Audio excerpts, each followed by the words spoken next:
Vida é feita de escolhas. Se nós tomarmos as decisões certas, seremos felizes. Se nós tomarmos decisões erradas, sofreremos as consequências. A vida requer de nós discernimento e sabedoria. Porque se nós não entendermos o significado e o sentido das coisas, nós trocaremos os pés pelas mãos. Eu vou analisar com você alguns versos do Provérbios 22. E tem aqui alguns princípios, balizas, de nós buscarmos as primeiras coisas primeiro. Porque se nós não buscarmos as primeiras coisas primeiro, as prioridades da nossa vida estarão de ponta cabeça. Então, começando com o verso 1, diz assim: mais vale o bom nome do que as muitas riquezas, e o ser estimado é melhor do que a prata e o ouro. Que princípio extraordinário! O que é que vale mais, dinheiro ou honra? Riqueza ou credibilidade? Fortuna ou bom nome? É triste quando você vê no cenário político, empresarial, algumas pessoas que chegaram ao topo da pirâmide econômica e social com falcatruas, com negociatas, com corrupção, com violência, assaltando os cofres públicos ou o erário ou as empresas, ou numa canetada ganhando uma licitação para receber propina, ou ganhou dinheiro de maneira ilícita, até imoral, e está nadando no ouro, está com a conta cheia de valores astronômicos, que pode lhe garantir uma aposentadoria tranquila, mas essa pessoa não pode andar de cabeça erguida na rua. Não pode olhar nos olhos dos seus próprios filhos com dignidade. Não pode botar a cabeça no travesseiro e dormir em paz. Então Salomão, que foi um homem rico e riquíssimo, reconheceu um fato, que o bom nome vale mais do que riquezas. E mais, o ser estimado é melhor do que prata e ouro. É mais importante você ser amado na praça do que ter dinheiro no bolso. Na hora da crise, você ter alguém do seu lado, alguém que lhe empresta um ombro hospitaleiro. Então, quais são as prioridades? O que vale mais? Salomão está dando um bom nome, o ser estimado, é muito melhor do que fortuna, do que riqueza, do que ouro, do que prata. Verso 2. O rico e o pobre se encontram, a um e a outro faz o Senhor. A riqueza é um dom de Deus. Não há pecado em ser rico, como não há virtude em ser pobre. O fato de a pessoa ser rica não quer dizer que ela é abençoada e o pobre é amaldiçoado. Não quer dizer que o rico tem mais vantagens do que o pobre no que tange a sua salvação, não. A um e a outro Deus o faz. O que ele está dizendo é que se você é rico, não se envaideça, não se ensoberbeça, não pense que isso é fruto apenas da sua inteligência e da sua capacidade. Se você é pobre, não pense que Deus está amaldiçoando você. Os reformadores diziam uma frase que eu gosto muito: o mistério do pobre e o ministério do rico. Em outras palavras, a Bíblia ordena aos ricos a serem ricos em boas obras, generosos em dar e ofertar. O rico avarento, o rico egoísta, amante do dinheiro, tendo dinheiro como um patrão e não como um servo, ele vai sofrer muitas dores, tormentos na sua alma, não vai manter a sua fé, vai se apostatar. Por isso, glorifique a Deus onde Deus o colocou e tenha um coração grato e um coração generoso, porque nunca ninguém é tão rico que não possa receber e nunca ninguém é tão pobre que não possa dar. Versículo 3 diz que o prudente vê o mal e esconde-se, mas os simples passam adiante e sofrem a pena. O que ele está dizendo? Olha, se você vê uma situação complicada, um ambiente pesado, não frequente esse ambiente, não vá lá. Se as pessoas estão envolvidas em coisas pesadas, pecaminosas, não ande com essa turma. Não se associe com essa gente. Se você é prudente, corta a volta. O que diz o Salmo 1?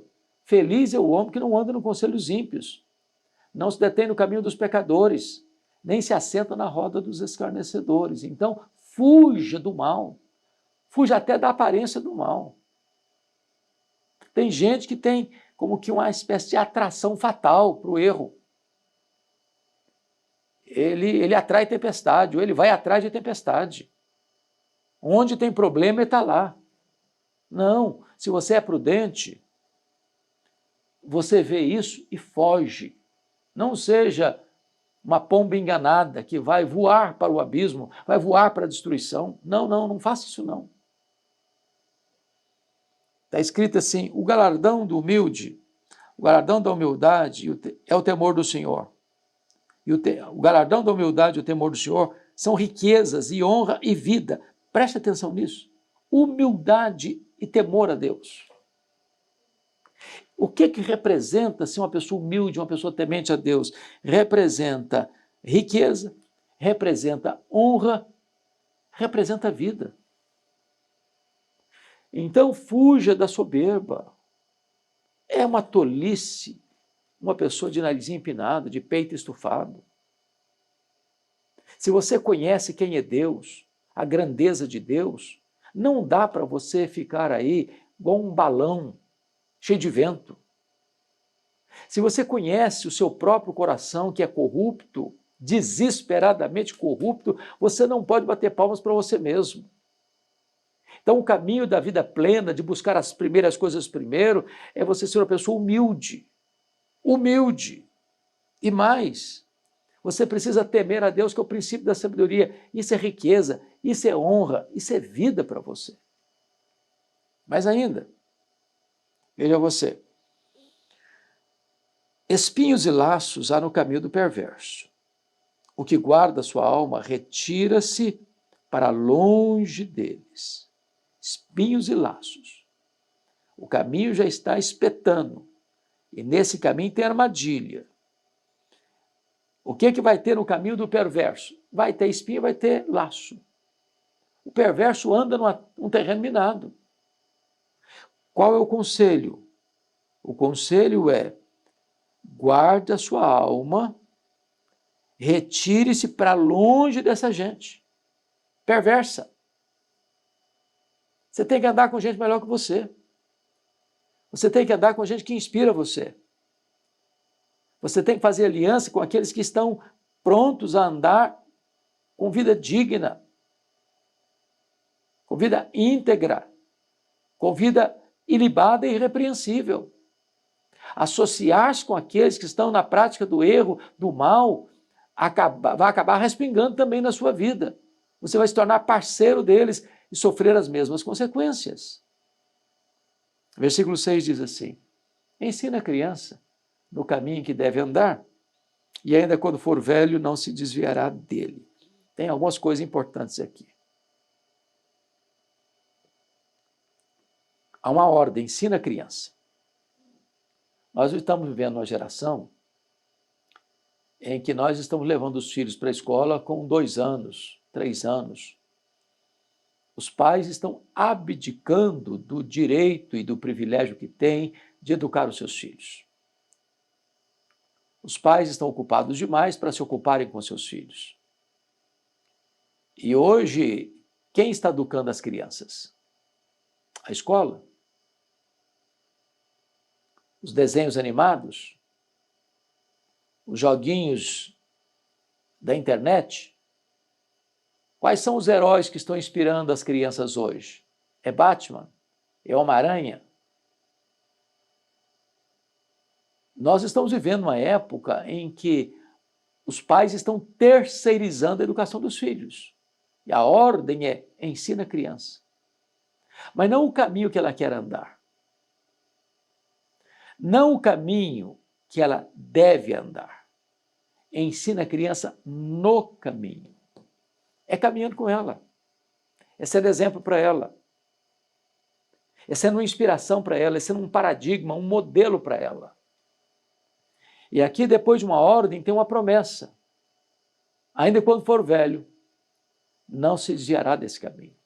Então, caminhe com seus filhos. Discipule seus filhos. Ensine os seus filhos com exemplo. Aliás, Albert Schweitzer disse que o exemplo não é uma forma de ensinar, é a única forma eficaz de fazê-lo. O verso 7 diz assim: o rico domina sobre o pobre, e o que toma emprestado é servo do que empresta. O que ele está dizendo é que se você tem o poder econômico nas mãos e você vai precisar de um socorro financeiro, você corre o risco dessa pessoa que lhe emprestou dominar sobre você. E o que ele está recomendando, preste bem atenção, tomar emprestado é servidão àquele que empresta. Sobretudo, quando esse que empresta é alguém que vai explorar você. É alguém que vai lhe cobrar juros abusivos. É alguém que vai aproveitar-se do seu aperto, da sua dificuldade financeira, para requerer de você uma taxa de juro além da normalidade, para lucrar com a sua miséria. E você vai ficar refém na mão dele. É um usurário. É um agiota. É alguém que vai servir aparentemente você na sua necessidade, mas vai sugar seu sangue. Um sanguessuga, um Drácula. Então, cuidado com empréstimos. Cuidado de você não se atolar em dívidas. Cuidado para você não ser descontrolado financeiramente. Cuidado para você não gastar mais do que ganha. Cuidado para você não ser responsável com as finanças da sua casa. Isso serve para a dona de casa, isso serve para um prefeito, para um governador, para um presidente da República. Não se pode gastar mais do que se recebe. Não se pode atolar em dívida, porque a dívida chega, a conta chega, e depois o prejuízo é grande. É isso que ele está dizendo. Mas olha outra coisa. O que semeia a injustiça cegará males, e a vara da sua indignação falhará. Então preste atenção nisso. Tem gente que acha que faz, acontece e escapa. Tem gente que diz: não, eu tenho costas largas. Eu posso fazer, eu posso acontecer, porque na hora H eu tenho gente poderosa que vai me defender. Ainda que eu caia nas malhas da lei e sofra as sanções da lei, eu tenho gente poderosa que não vai me permitir sofrer as penalidades da lei. E tem gente que está vivendo isso mesmo. Tem gente culpada saindo como inocente, tem gente inocente saindo como culpada. Agora, o que o texto está dizendo é uma retribuição divina. Porque o que ele diz é o seguinte: o que semeia a injustiça cegará males, no plural, muitos males, diversos males, com diversos tons de males, graus de males. É isso que o texto está dizendo. Versículo 9. O generoso será abençoado, porque dá do seu pão ao pobre. O generoso será abençoado. Ele tem pão, é o seu pão, mas ele consegue repartir o pouco que tem. E por isso Deus o abençoa. Isso é algo maravilhoso. A generosidade não é apenas praticada por quem tem muito. A generosidade é praticada por quem tem um coração cheio de amor. Foi nesse sentido que João Batista disse: se você tem 2 túnicas, dê uma. Não é se você tem um guarda-roupa inteiro de túnicas, não. Se você tem 2, dá uma. Se você tem comida na sua casa, reparta com quem não tem. Se você tem um pão só, parta-o no meio. Porque quando você tem essa postura de generosidade, Deus valoriza isso, Deus honra isso e Deus abençoa você. Prosseguindo, o texto diz assim: lança fora o escarnecedor, e com ele se irá a contenda. Cessarão as demandas e a ignomínia. O escarnecedor é um provocador de tempestade. O escarnecedor é aquele que leva e traz. O escarnecedor é aquele que cria intrigas. É aquele que joga um contra o outro. É aquele que levanta suspeitas aqui e levanta suspeitas lá e joga uma pessoa contra a outra, levanta muros de inimizade. O texto é: joga fora essa pessoa, lança fora essa pessoa, fuja dessa pessoa, não conviva com ela, não dê espaço para ela na sua agenda, não abrigue essa pessoa nos seus relacionamentos. Veja você, que quando você faz isso, você vai cessar as demandas e a ignomínia. Tem demanda demais hoje, gente. Tem confusão demais hoje, tem briga demais hoje, tem disputa demais hoje, tem confusão demais hoje. Está na hora de parar. E como é que você para? Afastando o escarnecedor da sua agenda. Olha o contrário disso. O que ama a pureza do coração e é grácil no falar, terá por amigo o rei. Ou seja, boa intenção, sabedoria no falar. As nossas palavras, elas podem dirigir ou para o bem ou para o mal. As nossas palavras podem ser uma fonte de vida ou pode ser um manancial cheio de veneno. Então, cuidado com as suas palavras, porque você vai criar um ambiente melhor, dependendo da maneira como você fala, e você vai criar um ambiente hostil, dependendo da maneira como você fala. Você vai ser um criador de contendas, você vai ser um estupim de guerra, você vai ser uma pólvora seca a explodir, se você não tiver domínio sobre a sua palavra, sobre o verbo, sobre a sua língua. Ela é veneno. Ela é fogo. Ela contamina tudo. Por isso a Bíblia diz: se você quer ser um verdadeiro religioso, você precisa refrear sua língua. Mas o texto ainda avança e diz assim: os olhos do Senhor conservam aquele que tem conhecimento, mas a palavra do iníquo ele transtornará. O texto está nos informando que Deus olha e Deus vê quem tem conhecimento e quem tem palavras iníquas nos lábios. A um Deus preserva, a outro Deus rejeita. Agora olha o 13. Diz o preguiçoso: um leão está lá fora, serei morto no meio das ruas. O preguiçoso vê problema onde não tem problema. Vê ameaça onde não tem ameaça. Ele não quer levantar cedo para trabalhar, porque diz: vai ter um leão lá e ele vai me pegar. Ele vê fantasma, ele vê leão, ele vê perigo, ele vê morte, ele vê todo tipo de problema para não sair do seu comodismo, da sua inércia, da sua preguiça. Então não dê desculpa. A Bíblia diz: quem não trabalha, que não coma. E nós estamos vivendo uma realidade no Brasil, e é uma análise que eu faço, e não só eu, mas milhões de pessoas fazem, é que às vezes no afã de socorrer as pessoas na sua necessidade, nós estamos deixando as pessoas acomodadas com assistencialismo. Há estados no Brasil que têm mais Bolsa Família do que carteira de trabalho. E claro que nós somos absolutamente favoráveis a que as pessoas necessitadas sejam assistidas, é claro.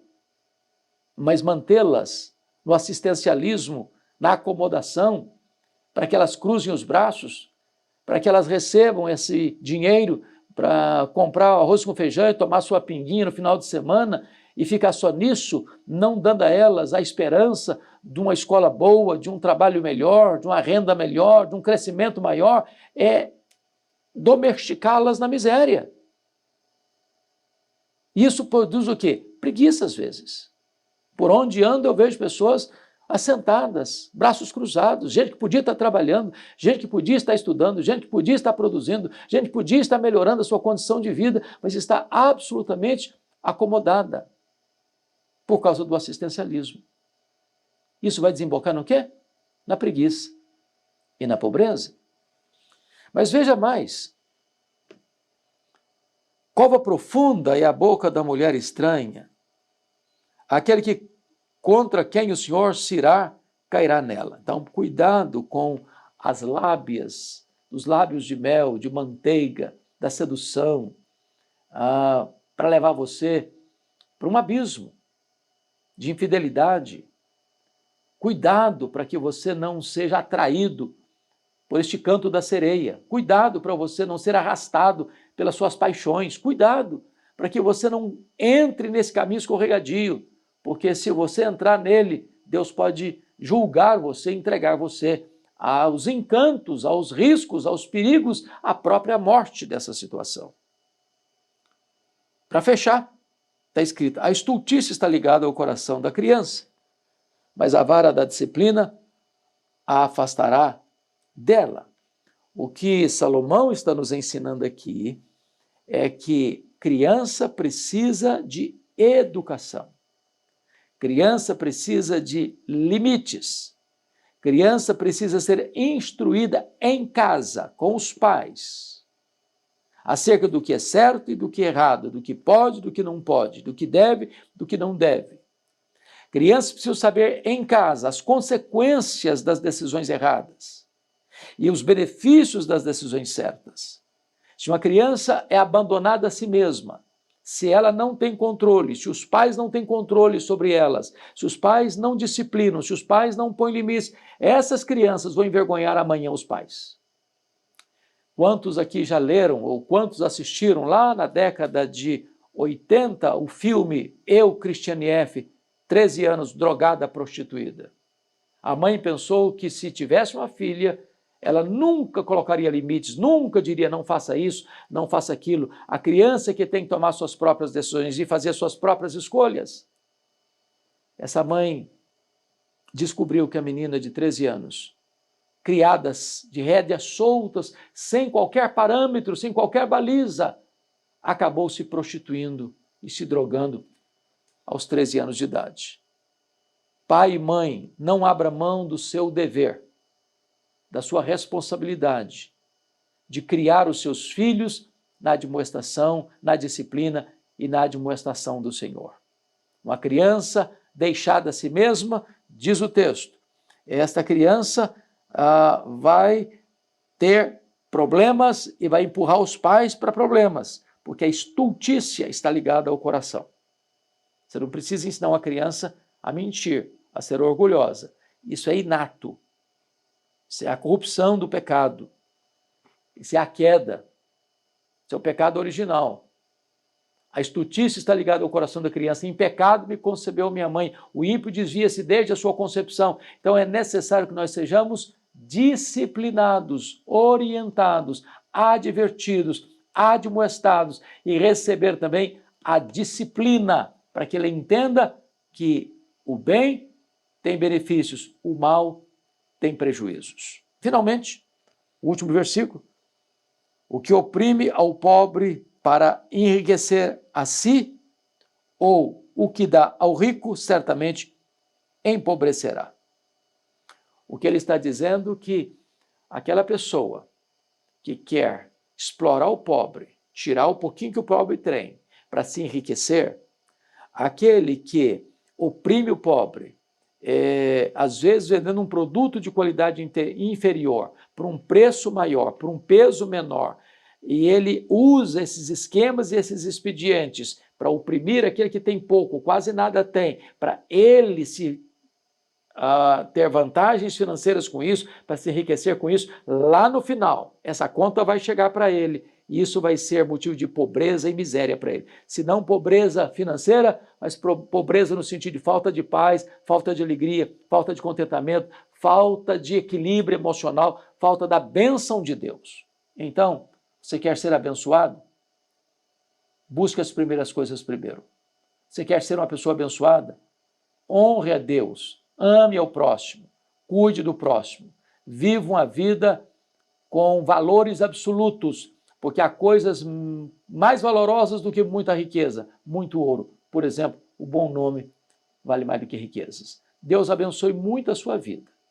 São princípios de Deus, que, se observados, vão trazer ricos dividendos espirituais para a nossa vida. Se esta palavra abençoou o seu coração, eu peço a você que nos ajude a divulgá-la, a repassar esta palavra para outras pessoas, inscrevendo-se no nosso canal e compartilhando essa mensagem com mais gente. Deus abençoe seu coração, Deus abençoe sua vida e muito obrigado.